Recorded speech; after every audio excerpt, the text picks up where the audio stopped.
Kagabo nga alinya ku stage ngatandika NRM oye ngamudamu oye kati ngagabe mubende mubadine kula na nyuji ne walwaka lwadde akajja kali ya Buganda kagenda kulya business zamwe bakayita nubu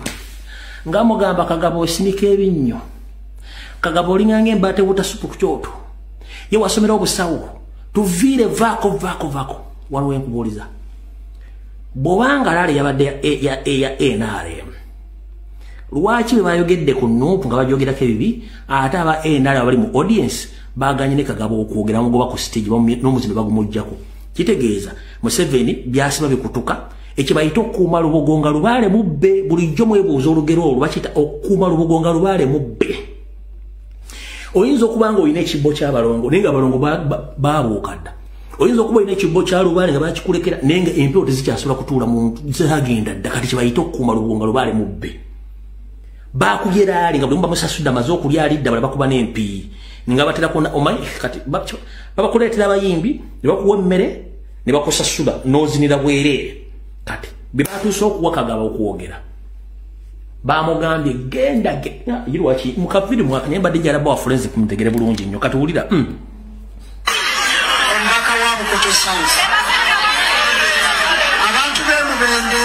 mulina omukisa nze bwe ntuuse eno ntunuulidde ekibuga kye mulina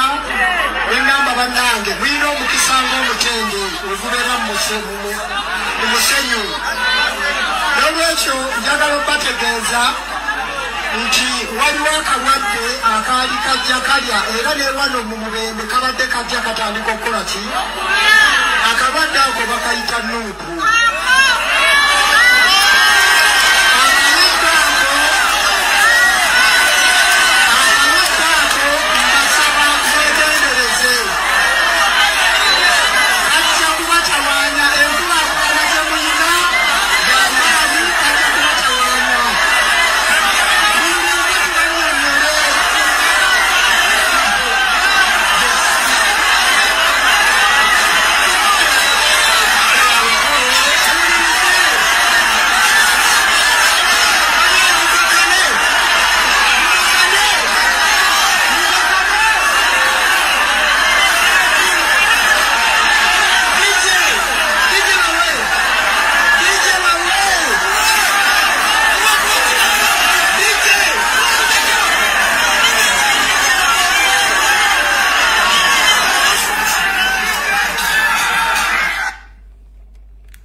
So sekuga breaking news naye kubula intelligence gye bawa Museveni na buli kimu kati intelligence erifalinda ku kino ekya Kagabo kati James birungi bamugobye bagoba James Soloka bamutta n'omulala Munyankole yali wa Israel bamugoba nga bamumaze mu intelligence nga yalooza bamulimba kati kino kibayita okuuma embugo nga lubaale bamubadda ate nga namugamba Museveni totegera kuteekayo sente ze kati kyentegeddeko ekirala abantu abali mu diaspora bali mu America abali e Canada abali e Bungereza ne mu Europe mwegendereze nnyo ebisajja bya NRM biri mu Buganda bisinga obungi bitandise okuddusa famire zaabyo nga bikimanyi ku bintu bibiri wagenda kwapeningawo kimu there is a regime change oba Museveni agenda tandika kulya kimu ku kimu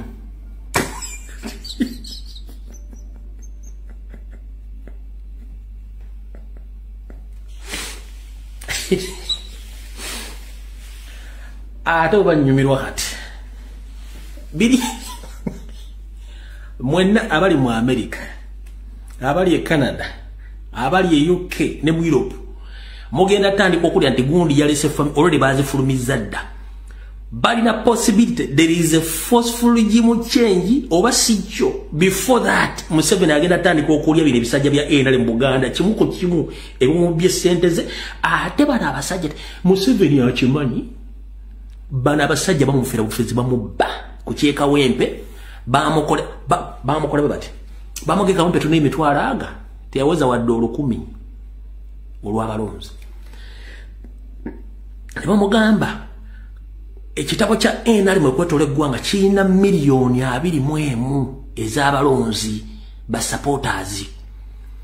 kati bwe bakibalina miliyoni 21 kyokka nga Electoral Commission eyina abalonzi miliyoni 19 Electoral Commission eina abalonzi milioni 19 yo enale bwe inabiri mwemu kati